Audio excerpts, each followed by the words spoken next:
एक transplanted heart के साथ एक मरीज कितना बेहतर या नॉर्मल जीवन जी सकता है? कुछ मरीजों को तो आप पहचान भी नहीं पाएंगे कि इनका ट्रांसप्लांट हुआ है। सब कुछ करते हैं, खेलते कूदते हैं, मैराथन दौड़ते हैं, क्रिकेट खेलते हैं। क्या हार्ट में कंपैटिबिलिटी भी एक इशू होती है? किस उम्र का है तो जो पेशेंट है वो किस उम्र का है? साइज की कंपेटेबिलिटी देखी जाती है। जो हमारे रिलीजियस बिलीफ्स हैं उसमें ज्यादातर लोग ये मानते हैं कि यदि अभी हमने हार्ट निकाल लिया तो बाद में हमारे पास हार्ट नहीं होगा और हम इनकम्प्लीट रहेंगे, जी नहीं पाएंगे। मतलब एक रिलीजियस बिलीफ है जो जिसका कोई मायने नहीं है। अगर मान लीजिए किसी इंसान ने जीते जी भी लिख दिया कि भाई मेरे ऑर्गन बाद में मेरे जाने के बाद इस्तेमाल कर लिए जाएं, तब भी फैमिली कंसेंट की वैल्यू है? लीगली वो बाइंडिंग नहीं, हमें हमेशा फैमिली से प्रॉपर कंसेंट की जरूरत होती है। एक डॉक्टर का एक मरीज की बात को सुन लेना कितना अहम है? मरीज के लेवल पर जाके बात करना मैं समझता हूँ बहुत जरूरी है। जी। सिर्फ मेडिकल टर्मिनोलॉजी में ही आप उससे बात करें वो इतना हो सकता है असरकारक नहीं। डॉक्टर साहब, अनफॉर्चुनेटली भारत में एक्सीडेंट्स का आंकड़ा बहुत ज्यादा है, जी। उसमें ब्रेन डेड मरीजों की संख्या भी काफी होती होगी, फिर हार्ट इतना कम क्यों मिलता है? मैं इसको यदि अलग अलग लेवल पे उसको एनालाइज करूं, सबसे पहली चीज तो ये है कि ब्रेन की डेथ के बाद हार्ट जिंदा रहता है पर एक निश्चित समय के लिए ही। क्योंकि ब्रेन की डेथ होने से बॉडी का कंट्रोल सेंटर खत्म हो जाता है तो सारे के सारे बाकी ऑर्गन भी फंक्शन करना बंद कर देते हैं। तो इस विंडो पीरियड में यदि मरीज का समुचित मैनेजमेंट नहीं किया जाए तो हार्ट भी डेड हो जाएगा।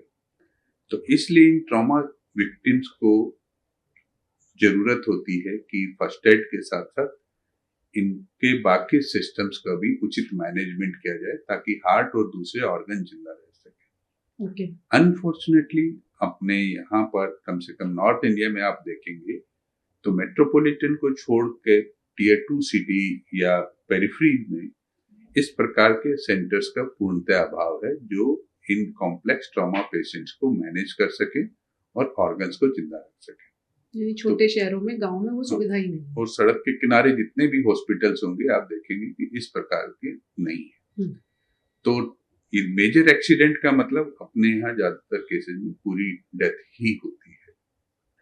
दूसरा कारण ये है कि जो छोटे सेंटर्स हैं उनके लिए इस प्रकार का कोई इंसेंटिव नहीं है कि वो इन चीजों को इस प्रकार मैनेज करें ताकि विक्टिम के ऑर्गन डोनेट जो है बाकी ऑर्गन डोनेशन के लिए यूज हो सके। उनके लिए ये एक सरदर्द और बोझ होता है। वो क्यों करें?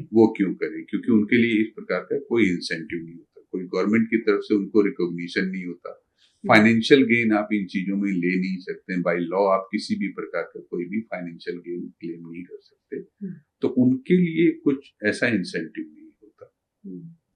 दूसरी चीज जो है वो तो इसके कारण क्या होता है मेडिकली जो हमारे जो भी ट्रॉमा विक्टिम्स होते हैं जिनमें मेजर ब्रेन इंजरी होती है कुछ सेंटर को छोड़कर ज्यादातर सेंटर में वो उनमें से ऑर्गन डोनेशन के लिए कन्वर्ट की। ओके। फिर एक बहुत बड़ी चीज हमारा सोशल फैब्रिक है जी। जो हमारे रिलीजियस बिलीफ्स हैं उसमें ज्यादातर लोग ये मानते हैं कि यदि अभी हमने हार्ट निकाल लिया तो बाद में आफ्टर बर्थ या कुछ जो बाद में जो रीबर्थ के समय या बाद में जब हम उठ खड़े होंगे उस समय हमारे पास हार्ट नहीं होगा और हम इनकम्प्लीट रह जाएंगे। यानी जो पुनर्जन्म होगा वो बिना दिल के हो बिना दिल के होगा। तो उस समय यदि हम इनकम्प्लीट रह गए तो फिर हम जी नहीं पाएंगे। मतलब एक रिलीजियस बिलीफ है जो जिसका कोई मायने नहीं है जी। तो उसके कारण भी बहुत सारे लोग हेजिटेट करते हैं। कहने का मतलब है कि अंधविश्वास है लोगों में जिसके कारण कि लोग इस चीज के लिए आगे नहीं आते। जानकारी का अभाव है, मोटिवेशन का अभाव है और तीसरी चीज ये है कि ऐसे जो कठिन समय में डिसीजन मेकिंग होती है ऑर्गन डोनेशन की, जो कंसेंट दी जाती है उसमें घर का परिवार का कोई ना कोई एक आध मेंबर पीछे हट जाता है। तो किसी एक के ऑब्जेक्शन के कारण बाकी सारे लोग भी पीछे हट जाते हैं। तो ये बहुत मुश्किल हो जाता है फैमिली को कन्विंस करना उस कठिन समय में कि आप ऑर्गन डोनेट करिए। तो अब इसमें दो समस्याएं हैं। पहली समस्या जैसे आपने कही कि कोई भी प्राइवेट सेंटर अपने खर्चे पे और वो इंफ्रास्ट्रक्चर तैयार करे जहां वो ऑर्गन रिट्रीव करके कुछ समय तक प्रिजर्व कर सके, उसमें पैसा लगेगा। तो कैसे किसी प्राइवेट हॉस्पिटल या प्राइवेट एंटिटी को मोटिवेट किया जाए कि वो ये काम करे? जैसे मैंने कहा कि सोशल रिकॉग्निशन कम से कम हो इस चीज का हॉस्पिटल के लिए, वो सोसाइटी सोच सकती है कि किस ढंग से उसको रिकॉग्नाइज करना। सरकार के लेवल पे भी उनके इस प्रकार के जो है इनिशिएटिव को रिकॉग्नाइज करके उनको कोई सर्टिफिकेट या अवार्ड या उनकी सर्विसेज को रिकॉग्नाइज करना चाहिए। फिर सरकार उनको रिकॉग्नाइज कर सकती है कि ये वो सेंटर हैं जो कि डोनर हार्वेस्टिंग में ऑथोराइज हैं, तो उनके टैक्सेशन में कमी कर सकती है या दूसरे ढंग से उसको फैसिलिटेट कर सकती है, ताकि हॉस्पिटल्स को भी ये लगे कि यस हम यदि ये काम कर रहे हैं तो सोसाइटी और सरकार की नजरों में हम रहेंगे और हमें इसका उचित जो है रिवॉर्ड मिलेगा। ओके। अब दूसरी चीज है जो आपने इमोशनल कारण कहे कि लोग सोशली भी एक्सेप्ट नहीं करते। एक चीज तो ये कि हम अगली बार बिना उस ऑर्गन के हो जाएंगे अगर हमने अभी डोनेट किया। एक चीज हमने देखी है, लोगों को लगता है कि बॉडी डिस्फिगरमेंट हो जाएगा, तो क्या ऐसा होता है? बॉडी डिस्फिगरमेंट तो नहीं होता, क्योंकि हम जो भी ऑर्गन निकालते हैं उसके बाद फाइनली तो उसको प्रॉपर सूचना करके ही फैमिली को हैंड ओवर किया जाता है।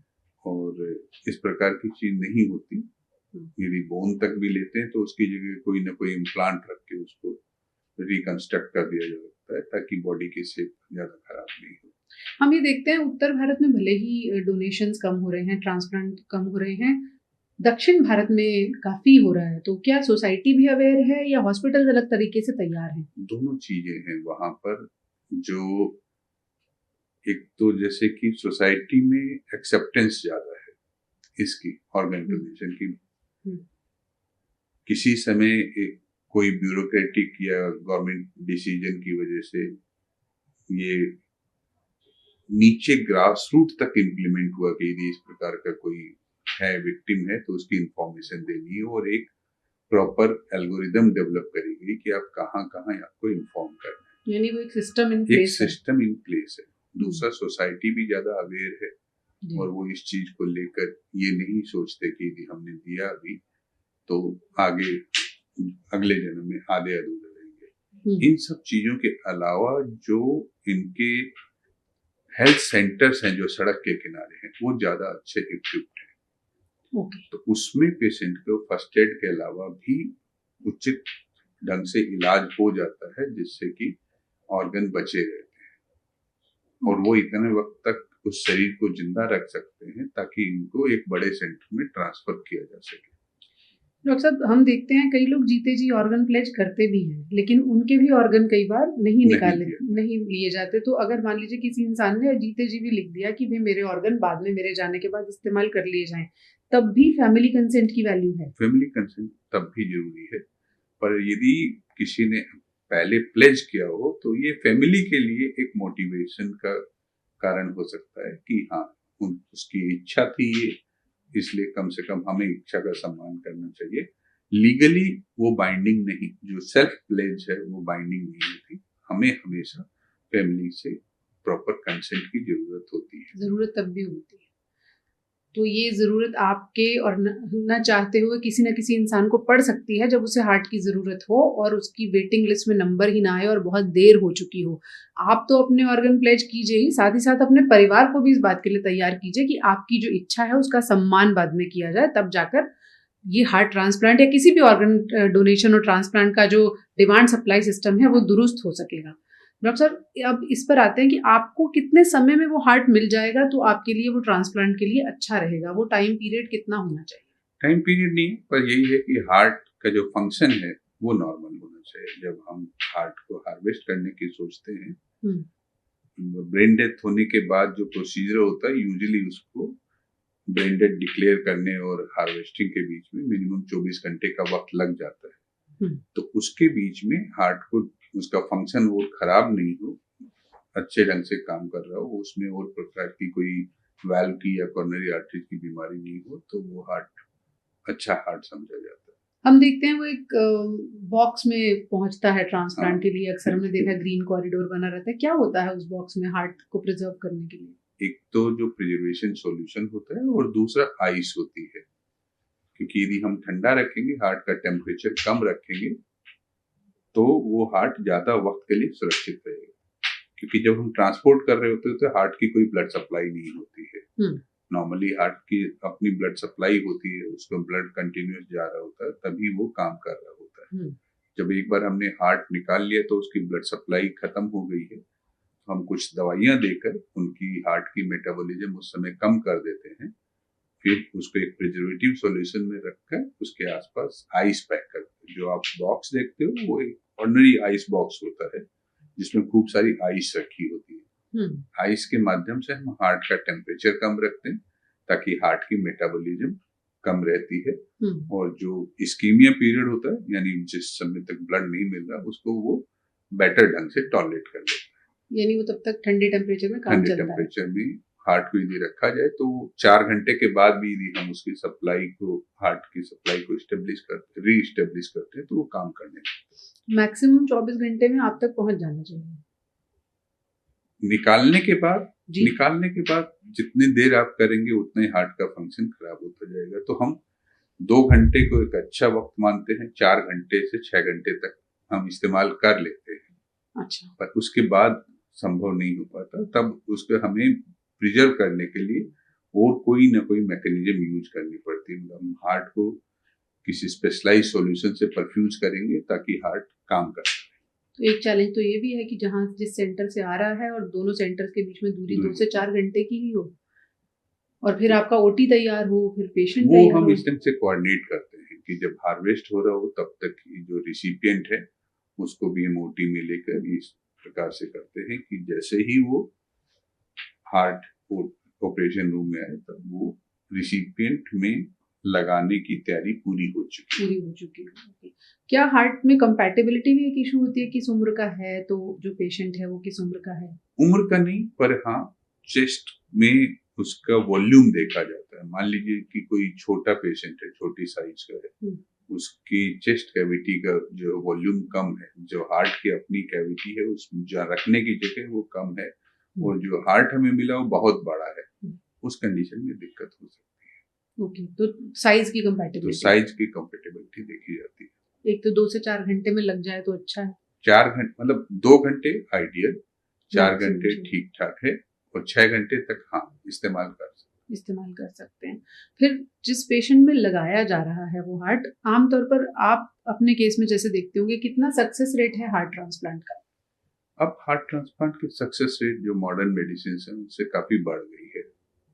अच्छा। तो यदि हम ऑपरेटिव डेथ की बात करें तो अब ये 10 से 15% के बीच में आ चुकी है। ओके, यानी 90% मामले जो है मोटे तौर पर कामयाब रहते हैं। एक ट्रांसप्लांटेड हार्ट के साथ एक मरीज कितना बेहतर या नॉर्मल जीवन जी सकता है? ट्रांसप्लांट से आप कुछ मरीजों को तो आप पहचान भी नहीं पाएंगे कि इनका ट्रांसप्लांट हुआ। सब कुछ करते हैं, खेलते कूदते हैं, मैराथन दौड़ते हैं, क्रिकेट खेलते हैं ट्रांसप्लांटेड हार्ट के बाद। तो और दूसरी तरफ कुछ मरीज ऐसे होते हैं जो कि बहुत जल्दी उनमें ट्रांसप्लांटेड हार्ट में रिजेक्शन के फीचर आ जाते हैं, और फिर वो ज्यादा लंबे समय तक नहीं चलते। तो पूरा एक स्पेक्ट्रम होता है, एक एवरेज नहीं, पर यस मैं ये कहूंगा कि good quality life is there within majority of the cases. क्या हार्ट ट्रांसप्लांट वाले पेशेंट को लंबे समय तक दवाइयों पर रहना पड़ता है, या लाइफ लॉन्ग कुछ खास दवाइयां चलती हैं? क्योंकि हार्ट दूसरे व्यक्ति का है, आपने दूसरे व्यक्ति के हार्ट शरीर में उसको रखा है, तो ये जो आपस में दोनों एक दूसरे से समझौता करें ऐसा होता नहीं है। तो इसलिए जिसको रिसिपिएंट है उसका रिस्पांस डोनर हार्ट के प्रति ब्लंट करने के लिए हम कुछ दवाइयां देते हैं। नॉर्मली भी क्या होता है हमारे शरीर में, जब बाहर से कुछ भी आता है, कोई भी मान लीजिए बैक्टीरिया यदि फॉरेन बॉडी कुछ आती है, तो शरीर का जो इम्यून सिस्टम होता है, जो हमारी शरीर की आर्मी होती है, उसके अगेंस्ट एक्टिव हो जाता है, उसको इंट्रूडर मान के। ऐसे ही जब हार्ट हम लगाते हैं तो हार्ट को भी हमारा शरीर इंट्रूडर मानता है कि बाहर से फॉरेन कोई एलिमेंट आ गया है, तो उसको मारने की कोशिश करता है। उसको बचाने के लिए हम जो रिसिपिएंट बॉडी है, जो मरीज जिसमें लगाया गया है उसकी बॉडी के इम्यून सिस्टम को हम मॉडिफाई करते हैं। शुरुआत में हम तो ज़्यादा ब्लंट करते हैं उसको, ताकि उसकी क्षमता किसी भी प्रकार के फॉरेन इन्वेजन से लड़ने की खत्म हो जाए। उसमें जो हानिकारक एलिमेंट होते हैं, बैक्टीरिया वगैरह होते हैं, उनसे भी लड़ने की क्षमता खत्म हो जाती है। आप ये कह रहे हैं कि ट्रांसप्लांट के मरीज में जानबूझ के इम्यून सिस्टम को कमजोर किया जाता है ताकि ये हार्ट केस से लड़े नहीं। फिर दोनों में दोस्ती हो जाती है, दोस्ती कुछ एक्सेप्टेंस हो जाती है धीरे धीरे करके। उसलिए वो बिल्कुल जीरो नहीं होती, तो लंबे समय के लिए भी हमें इम्यूनोसप्रेशन उसको देना पड़ता है, देना पड़ सकता है। पर शुरुआत में जितना ज्यादा डिग्री होता है उतनी बाद में जरूरत नहीं होती। तो इम्यून सिस्टम को जो सुलाए रखने वाली दवाएं अगर मैं कहूँ तो क्या लाइफ लॉन्ग भी चल सकती है? चलती है, यानी वो कभी भी उसको पूरी तरह एक्सेप्टेंस दोनों के बीच में नहीं होगी। इसीलिए ये जो मरीज होते हैं, जो सबसे बड़ी रिस्क होती है, इसमें इन्फेक्शन के होने का डर होता है, क्योंकि हमने इम्यून सिस्टम को कम कर दिया है। इसी के कारण कोई भी बैक्टीरिया, फंगस, वायरस उनके शरीर में अपनी जगह बना सकता है, और ये मरीज जो होते हैं ट्रांसप्लांट के बाद इन्फेक्शन के लिए प्रोन होते हैं। डॉक्टर, किसी मरीज को बताया जाए कि तुम्हारा हार्ट ट्रांसप्लांट होना है, तो उसका जो बचा कुचा दिल है वो वैसे भी बैठ जाता होगा, तो कितने लोग तैयार होते हैं कि हाँ कीजिए? नहीं, ऐसा नहीं है। Actually heart transplant last option के रूप में किया जाता है। तो वो इतने दुखी होते हैं इतने बीमारी की वजह से, कि उनके लिए ये वेलकम न्यूज होती है। यदि उनको कहा जाए कि आपका ट्रांसप्लांट होना है, तो ऐसा कोई नहीं होता जो कि दुखी हो इस चीज से। अच्छा, क्योंकि उनके पास और कोई ऑप्शन होता मतलब लोग डरते नहीं है। उनकी जिंदगी तो बिल्कुल, वो ऑलरेडी मौत के कगार पर खड़े हैं। तो उनको यदि एक ये रे ऑफ होप मिलती है, तो कोई भी इस मामले में उनको नेगेटिव नहीं परसीव करते। लेकिन जैसे आपने कहा कि एक जगह हाथ ये बंधे हैं कि 100 लोगों को जरूरत है और मिल रहा है एक हार्ट में, तो जो लोग आपको सुन रहे हैं, आप उन्हें क्या मैसेज देना चाहेंगे? मैं यही कहना चाहूंगा कि ऑर्गन डोनेशन को पॉजिटिव सेंस में लीजिए, नंबर 1, क्योंकि आप उस जन्म के बारे में सोच रहे हो कि कुछ होगा तो ये इनकम्प्लीट होगा, पर इस जन्म के बारे में सोचिए। एक डोनर के लिए आप एक बॉडी को डोनेट करते हैं, तो कम से कम 10 मरीजों की जिंदगी बच सकती है। ये सोचिए कि जो आपके करीबी हैं, आपके रिश्तेदार हैं, उनके हिस्से 10 लोगों के शरीर में जिंदा हैं, और आपकी आंखों के सामने जिंदा रहेंगे। बाकी तो अगले जन्म का तो किसी को मालूम नहीं है, उसकी तो प्रोबेबिलिटी है जी। इस जन्म में आपकी आंखों के सामने किसी में दिल धड़क रहा है, किसी में लंग चल रहे हैं, कहीं आंखें देख रही हैं, लीवर काम कर रहा है, 2 मरीजों की किडनियां बच सकती हैं। आजकल स्किन कितने ही बर्न पेशेंट्स में काम आ जाती है, उनकी जिंदगियां बच जाती हैं। बोन ग्राफ्ट, बोन डोनेट कर सकते हैं। बहुत सारी चीजें डोनेट करके आप कम से कम 10 मरीजों की जिंदगी बचा सकते हो, और उनके अंदर आप अपने करीबी के इससे काम करते हुए देखते हो। भारत की संस्कृति में तो है ही, महर्षि दधीची ने दान की थी हड्डियां। वही मैं कह रहा हूँ कि हम जब अंधविश्वासों की बात करते हैं तो संस्कृति की बात नहीं करते, न ही साइंस की बात करते हैं। ये सिर्फ हम एक दूसरे से सुनी हुई बातों की बात, मतलब उसने ये कहा, उसने ये कहा, इस पर बात करते हैं। कोई लॉजिक नहीं, कोई रेशनल नहीं है, और साइंस ऐसा कुछ नहीं मानती। नहीं, साइंस तो ये कहती है कि आपको ऑर्गन डोनेशन करना चाहिए। इसी से ह्यूमैनिटी का भी एडवांसमेंट होता है, इसी से साइंस का भी एडवांसमेंट होता है। कितना नोबल थॉट है। इस पर एक बार सोचिए कि किसी की भी बारी आ सकती है, वो आपके परिवार वाला भी हो सकता है, जिसे किसी जरूरतमंद की डोनेट की हुई बॉडी से मिला हुआ कोई ऑर्गन बचा ले, या फिर आप किसी की जिंदगी इसी तरह से बचा सकें, क्योंकि एक ना एक दिन हम सबको यहाँ से जाना है, ये तो तय है। तो क्या कुछ अच्छा करके जा सकते हैं? डॉक्टर साहब, चलते चलते एक आपसे मैं आखिरी सवाल ये पूछती हूँ। जैसे हमने कई बार आपके मरीजों का फीडबैक सुना कि सर्जरी तो हो गई, ठीक है, लेकिन डॉक्टर साहब से बात करके आधी समस्या हल हो जाती है हमारी। तो बहुत सारे डॉक्टर्स की मरीज हमें ये शिकायत करते हैं कि डॉक्टर साहब हमारी बात नहीं सुनते। एक डॉक्टर का एक मरीज की बात को सुन लेना कितना अहम है? मैं मानता हूँ काफी अहम है। इससे सबसे पहली चीज तो ये है कि जो एक ब्रिज ऑफ फेथ, जो मैं हमेशा कहता हूँ, आपका विश्वास का जो ब्रिज मरीज और आपके बीच में जो बनता है, सबसे पहले आपके इंटरेक्शन से ही एस्टेब्लिश होता है। उसी से चलकर मरीज की समस्याएं आप तक आएंगी, उसी से चल के आपका इलाज उसके पास जाना है। तो मरीज से दिल खोल के ओपनली मरीज के लेवल पर जाके बात करना मैं समझता हूँ बहुत जरूरी है। जी। सिर्फ मेडिकल टर्मिनोलॉजी में ही आप उससे बात करें वो इतना हो सकता है असरकारक नहीं हो। मरीज से पूछिए, उसकी समस्याएं पूछिए, उसको क्या तकलीफ होती है। और दूसरी चीज, जब आप उस मेडिकल कंडीशन के बारे में बताने की कोशिश करें तो उस भाषा का प्रयोग करना चाहिए, उन सिंबल्स का प्रयोग करना चाहिए जो कि मरीज, जिनसे मरीज फेमिलियर है, जो मरीज समझ सकता है। जी। तो मैं मानता हूँ कि एक अच्छा कम्युनिकेशन बहुत जरूरी है। हम लोग लाइटर नोट पे कहते हैं कि एक अच्छे सर्जन को अच्छा कारपेंटर, अच्छा प्लम्बर, अच्छा टेलर होना चाहिए, बट जैसे आपने कहा अच्छा कम्युनिकेटर होना अच्छा कम्युनिकेटर, अच्छा और ऑनेस्ट कम्युनिकेटर होना जरूरी है। आप बीमारी के बारे में छुपाएं भी नहीं, परंतु उसको इस भयानक या भयावह तरीके से न प्रेजेंट करें कि मरीज डर जाए। ऑनेस्ट रहिए और बीमारी का जो रूप है, जो कॉम्प्लिकेशन है, जो नेचुरल हिस्ट्री है और जो इलाज की पॉसिबिलिटीज है, वो पूरे ऑनेस्टली बिना किसी बिजनेस कंसिडरेशन के उसके साथ शेयर करिए। आप ऑनेस्ट रहेंगे तो मरीज आपकी रेस्पेक्ट करेंगे, और यदि फ्यूचर में कॉम्प्लिकेशन भी होते हैं तो इस मामले में मरीजों की फिर परिवार की एक्सेप्टेंस ज्यादा होती है। तो मैं ये मानता हूँ कि एक अच्छा कम्युनिकेशन डॉक्टरों के लिए भी, जो फ्यूचर लिटिगेशंस हो सकते हैं उनके अगेंस्ट एक इंश्योरेंस का काम करता है। बिल्कुल सही बात है। यानी आप अगर अपने मरीज और डॉक्टर के बीच के संबंध पर काम करेंगे तो इलाज का आउटकम तो अच्छा होगा ही, आगे लंबे समय तक मरीज की जिंदगी और आपके उससे रिश्ते और आपका खुद का जीवन काफी अच्छा रहेगा। सर, ये एओर्टा जो है, हम अक्सर डॉक्टर्स से जब बात करते हैं तो बताते हैं कि दिल की जो बड़ी आर्टरी होती है वो बड़ी अहम होती है। क्या उसी को एओर्टा कहते हैं और इतनी क्या अहमियत है उस आर्टरी की कि उसे बहुत अहम माना है? मैं आपको थोड़ा इस मॉडल के माध्यम से समझाता हूँ जी। ये हमारा लेफ्ट साइड का हार्ट है जी।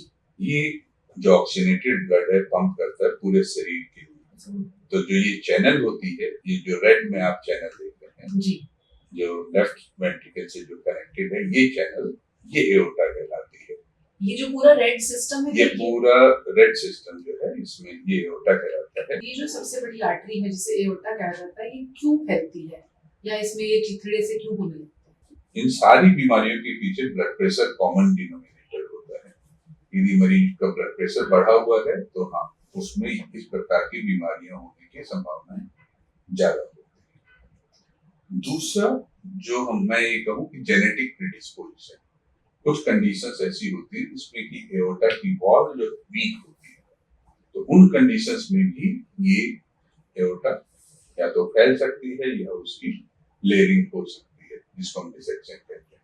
कितना बीपी जो है सिग्निफिकेंटली बढ़ा होना चाहिए या 130-40 जिसे मार्जिनली बढ़ा हुआ मान लें अगर, तो क्या उसमें भी ये प्रॉब्लम हो सकती है? नॉर्मल बीपी एग्जैक्टली कोई कहे कि ये पिन पॉइंट करे कि यही नॉर्मल बीपी, ऐसा नहीं है।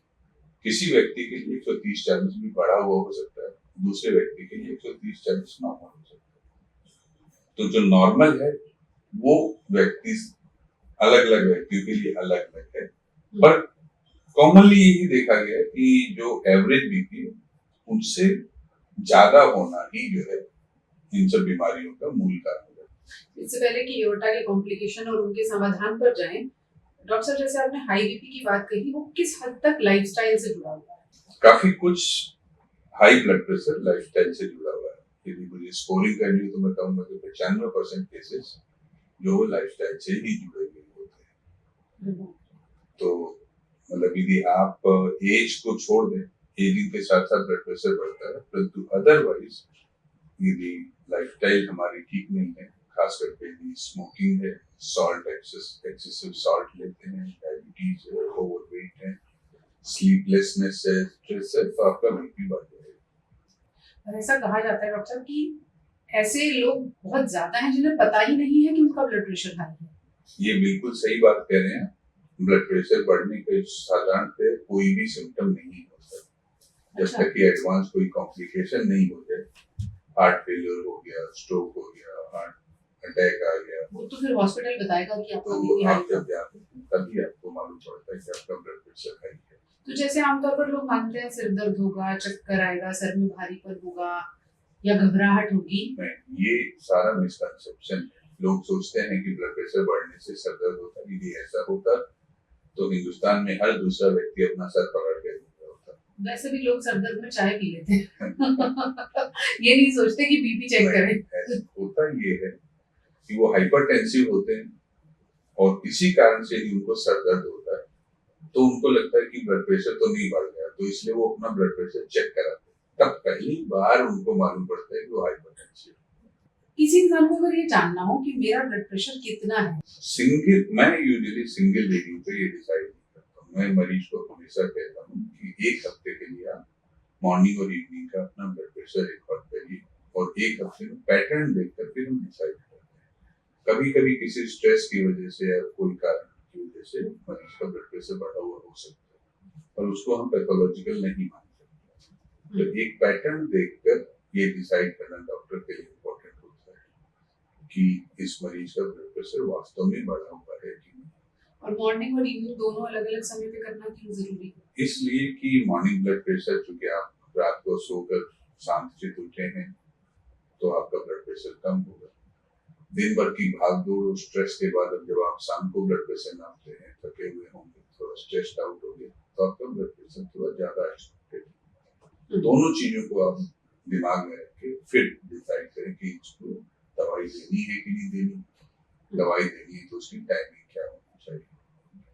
हम अपने मुद्दे पर लौटते हैं, जैसे हाई बीपी या किसी भी वजह से अगर एओर्टा में प्रॉब्लम है तो क्या उस मरीज को कुछ लक्षण आएंगे जिससे उसको ये लगे?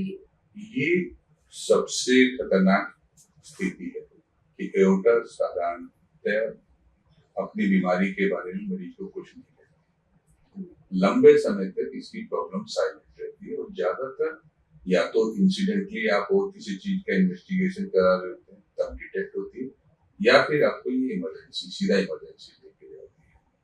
तो इसकी अवेयरनेस होना बहुत जरूरी है। मरीजों से ज्यादा इसकी अवेयरनेस डॉक्टरों में होना जरूरी है ताकि वो सजग रहे कि ये भी एक पॉसिबिलिटी है। तो ये मैं यही कहूंगा कि ये सबसे बड़ी जो मुसीबत है एओर्टा से रिलेटेड बीमारी में वो यही है कि वो पहले कोई सिम्टम, इन जनरल कोई सिम्टम नहीं बताते। जैसे आपने कहा एक्सीडेंटली पता चल गया किसी और चीज का इन्वेस्टिगेशन, क्या कोई टेस्ट है जिससे कराने पर ही पता चलेगा कि हाँ कुछ एओर्टा में प्रॉब्लम है?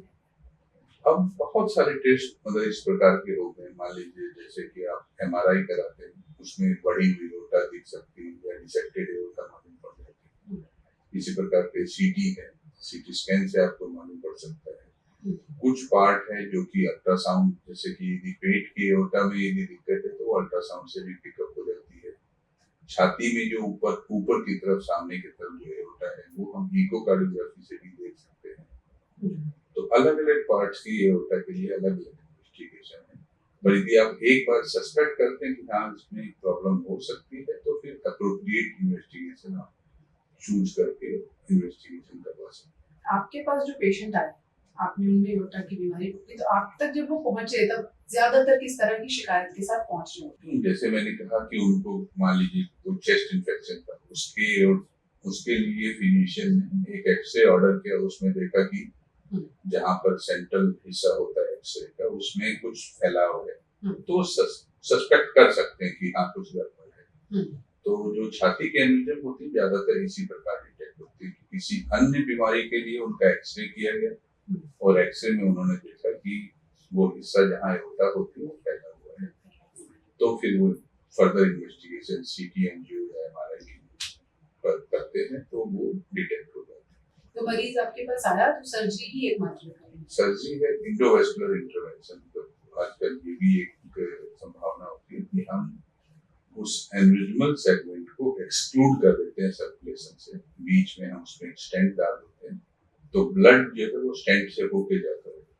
तो जो प्रेशर होता है ब्लड का वो एन्यूरिज्म में ट्रांसफर नहीं होता। अच्छा, तो उसका बढ़ना बंद हो जाता है। फिर मतलब उस फैली हुई आर्टरी में बीचों बीच एक पाइप डाल।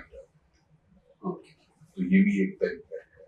मतलब सर्जिकल इंटरवेंशन की जरूरत अब करीब 50% केसेस में, एनेरिज्म के केसेस में सर्जिकल इंटरवेंशन की जरूरत नहीं पड़ती। ये तो हुआ जब वो एओर्टा फैला हुआ है, एनेरिज्म है। अगर वो जैसे आपने कहा डिसेक्शन है, छिला हुआ है, जगह जगह से उधड़ गया है स्कैन, फिर क्या करेंगे? डिसेक्शन में भी दो तरीके की चीजें हैं, जैसे कि जो शुरुआती हिस्सा है एओर्टा का, ये इसमें डिसेक्शन है तो ये इमरजेंसी सर्जरी की यूज पड़ती है, क्योंकि नहीं तो ये हिस्सा ऐसा है जिसमें इसके फटने का डर काफी ज्यादा होता है। ये एओर्टा फट सकती है, फट भी सकता है एओर्टा? एओर्टा फट जाता है, वही कॉमनेस्ट कारण होता है डेथ का, क्योंकि वो कमजोर हो गया बिल्कुल और ब्लड प्रेशर के फोर्स के कारण वो फट सकता है, तो उससे जो है डेथ होने की संभावना बहुत फिर तो कोई टाइम उसको बहुत कम रहता है, टाइम जो होता है बहुत कम रहता है। और या फिर जैसे कि इससे जुड़ा हुआ वाल्व खराब हो गया, या जो हमारी नसें जा रही दिमाग में तो स्ट्रोक हो गया, तो जो भी आर्टरी उसमें इन्वॉल्व हो जाए इस प्रोसेस में, उस आर्टरी से जुड़े हुए सिम्टम और इलाज फिर उसी प्रकार से ठीक करते हैं। ओके, और जो जैसे डिसेक्शन है तो उसको क्या करते हैं? हाँ, डिसेक्शन में ये मैंने कहा कि इस हिस्से का डिसेक्शन है तो तुरंत सर्जरी करनी है, तुरंत सर्जरी। यदि नीचे वाले हिस्से में है तो उसमें हम दवाइयों का रोल रहता है, ब्लड प्रेशर कंट्रोल करते हैं, पेन कंट्रोल करते हैं, और फिर ये देखते हैं कि पूरी एओर्टा की कंडीशन क्या है। यदि एओर्टा की कंडीशन इस प्रकार की है कि वो फैली हुई है और नीचे ब्लड जाने में रुकावट हो रही, तो इसमें हम स्टेंट ग्राफ्ट कर सकते हैं। स्टेंट ग्राफ्ट वही है कि जहां से ब्लड अंदर वाले सेंट्रल ल्यूमेन से बाहर वाले ल्यूमेन में जा रहा है, उसमें जो कम्युनिकेशन होता है उसको ब्लॉक कर देते हैं, और साथ साथ में हम ब्लड को नॉर्मल एक चैनल दे देते हैं फ्लो करने के लिए। ओके, तो वो फिर उस चैनल से ब्लड फ्लो होता है और फिर मरीज के सिम्टम भी उसके बाद ठीक हो जाते हैं। ये जो एओर्टा की सर्जरीज होती हैं, चाहे वो रिपेयर हो, क्या मुश्किल होती है, रिस्की सर्जरी होती है पेशेंट के लिए? थोड़ी सी मैं कहूँगा, हाँ, जो रूटीन कार्डियक सर्जरी होती है उसके कंपैरिजन में ज्यादा होती है। उसका मुख्य कारण ये है कि अपने देश में बहुत थोड़े से सेंटर ही इस प्रकार की सर्जरी करते हैं, इसकी जो एक्सपर्टीज है वो कॉमन नहीं है।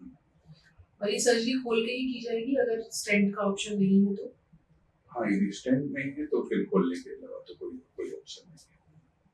बहुत लंबा प्रोसीजर रहता है पेशेंट के लिए, किस तरह से होती है सर्जरी? डिपेंडिंग कि कितना हमें कितने सेगमेंट को चेंज करना है, रिपेयर करना है, तो उसके बेसिस पे ही उतना वक्त लगता है।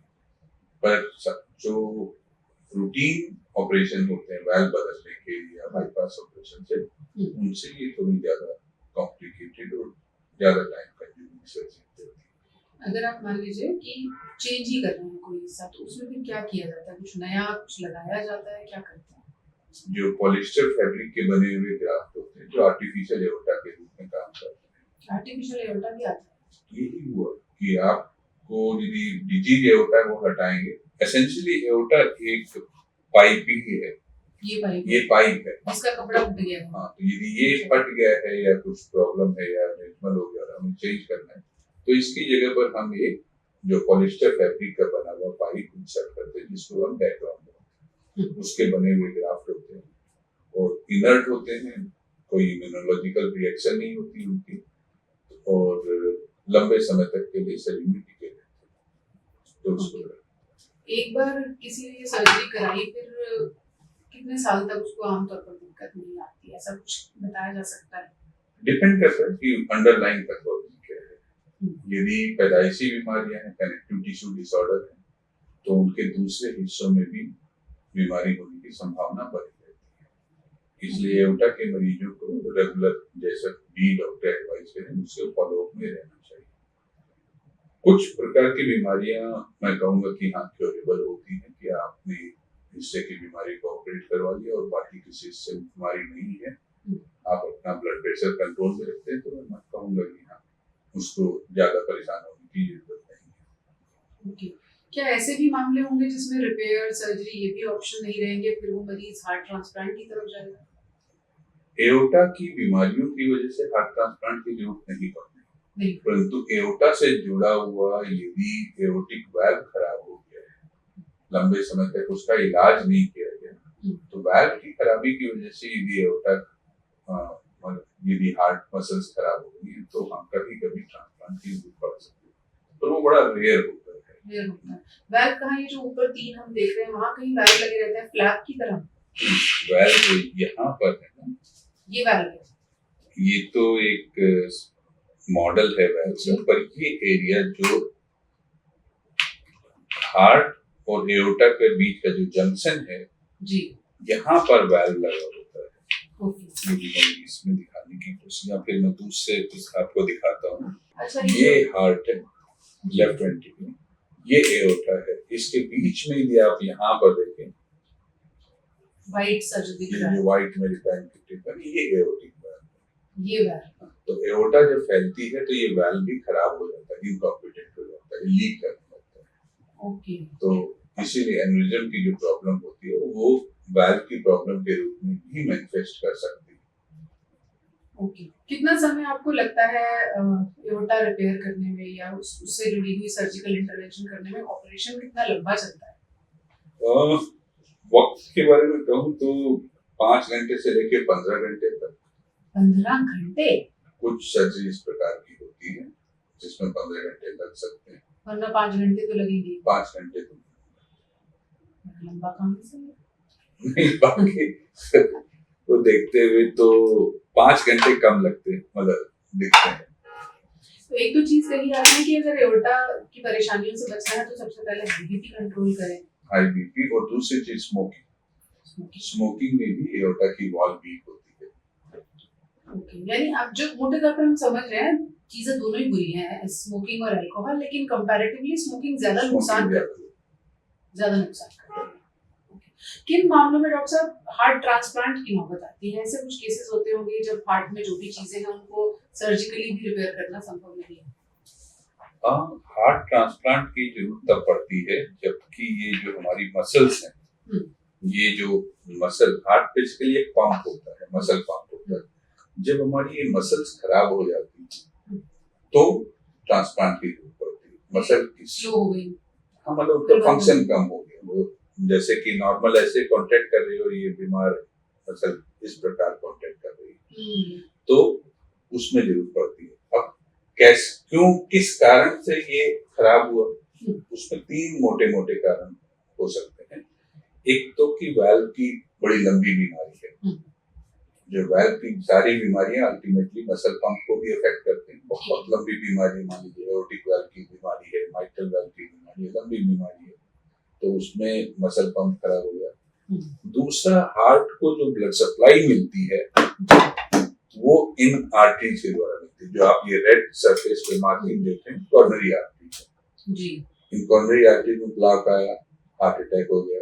दूसरी आर्टरी में ब्लॉक आया, हार्ट अटैक हो गया। तीसरी आर्टरी में आया ब्लॉक, हार्ट अटैक हो गया। मल्टीपल हार्ट अटैक ऐसे आते गए और उसका हिस्सा हार्ट का मरता गया, हार्ट फंक्शन कॉम्प्रोमाइज हो गया। अब इस प्रकार की स्थिति आ गई कि हार्ट का फंक्शन बहुत ही कम है, तो उस मामले में फिर आपको हार्ट ट्रांसप्लांट के लिए जाना पड़ेगा। मतलब हार्ट पंप तो कर रहा है लेकिन बेजान से बहुत कम, मतलब इसको हम यदि क्वांटिफाई करें तो इजेक्शन फ्रैक्शन के टर्म में क्वांटिफाई करें। अच्छा। इजेक्शन फ्रैक्शन मतलब कितना परसेंट ब्लड हार्ट जो रिसीव करता है उसका कितना परसेंट बॉडी को भेजता है। नॉर्मल जो होता है इजेक्शन फ्रैक्शन 65 से 70% के आसपास होता है। कि यदि 100 ml ब्लड हार्ट में आता है तो उसका 60 से लेकर 70 ml ब्लड वो एओर्टा के थ्रू बॉडी को भेज देगा। ठीक है। परंतु यही इजेक्शन फ्रैक्शन मान लीजिए 15% हो गया। 15% का मतलब है कि 100 ml ब्लड हार्ट के पास आता है तो वो सिर्फ 15 ml ब्लड बॉडी को भेज पाते हैं। तो ऐसी स्थिति में शरीर की जरूरतें पूरी नहीं होंगी और शरीर मतलब मरीज को थकान रहेगी, काम करते ही सांस फूलने लगेगी, बैठे बैठे भी सांस फूलने लगेगी, तो वो हार्ट फेलियर की जो कंडीशन होती है। तीसरा ग्रुप जो कारण मतलब जो रीजन है, जो कारण है, वो प्राइमरीली मसल पंप को ही अफेक्ट कर रहे हैं। जैसे अभी मैंने 2 कारण बताए, एक वाल्व के कारण, एक कॉर्नरी आर्टरी के कारण। तीसरा ये है कि ये हमारी मांसपेशियां जो है, मसल्स हैं, इन्हीं की कोई ना कोई बीमारी है।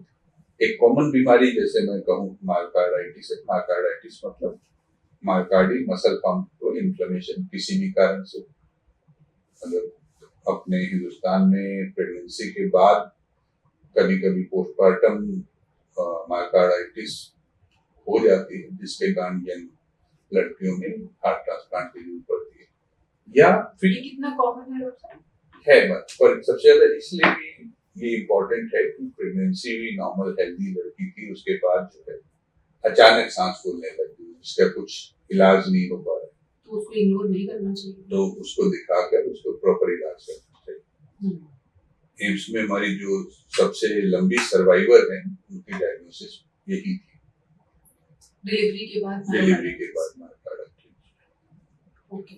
अब डॉक्टर साहब, अगर मान लीजिए ये 3-4 कारणों से हार्ट ट्रांसप्लांट की स्थिति आ जाती है, हम देखते हैं कि आपका भी सेंटर यहाँ पर फोर्टिस एस्कॉर्ट्स में कर रहा है हार्ट ट्रांसप्लांट के केसेस, उसके बावजूद दिल्ली हो या मोटे तौर पर उत्तर भारत हो, हार्ट ट्रांसप्लांट बहुत ज्यादा नहीं होते और वेटिंग लिस्ट भी बहुत ज्यादा होती है, उसकी क्या वजह है? एक रफ अनुमान के हिसाब से बताऊं, यदि 100 मरीजों को हार्ट ट्रांसप्लांट की जरूरत पड़ती है तो हमारे पास सिर्फ एक मरीज के लिए हार्ट की व्यवस्था हो पाती है। 100 में एक। कारण ये है कि हार्ट को हम फैक्ट्री में नहीं बना सकते। हार्ट हमें किसी न किसी व्यक्ति की ब्रेन डेथ होने पर ही जो है उसका दान में हमें मिलता है, जिसको हम दूसरे मरीज में लगा सकते हैं। तो ब्रेन डेथ यदि कोई ऐसे कारण से हो, जैसे कि फिजिकल ट्रॉमा, कॉमनेस कारण होता है ना, एक्सीडेंट वगैरह में जिन लोगों के दिमाग को इररिपेयरेबल क्षति हो जाती है, उन्हीं मतलब एक तरह से दिमाग की डेथ हो जाती है, तो टेक्निकली, मेडिकली और हमारे लीगली हम जो ब्रेन की डेथ होती है उसी को डेथ मानते हैं। तो ऐसी कंडीशन में ब्रेन तो डेथ हो जाती है परंतु हार्ट बीट करता रहता है, तो ऐसे व्यक्तियों का हार्ट जो है दूसरे व्यक्ति में लगाया जा सकता है। तो इसके लिए आवश्यक क्या है कि पहली चीज तो ट्रॉमा के जो केसेस हैं उनके जिनके ब्रेन की डेथ हो गई है परंतु हार्ट चल रहा है, उनको समुचित उनका इलाज करके उस हार्ट को प्रिजर्व किया जाए। इस स्थिति के बाद उसकी फैमिली उसके लिए कंसेंट दे कि हाँ आप हमारे बच्चे का, हस्बैंड का, वाइफ का, जो भी रिश्तेदार हैं, आप इसका हार्ट दूसरे में रखें। तो ये दो फैक्टर होते हैं जो यदि दोनों एक दूसरे को सपोर्ट करें तो जाके हमें डोनर हार्ट मिलता है रिसिपिएंट मरीज में लगाने के।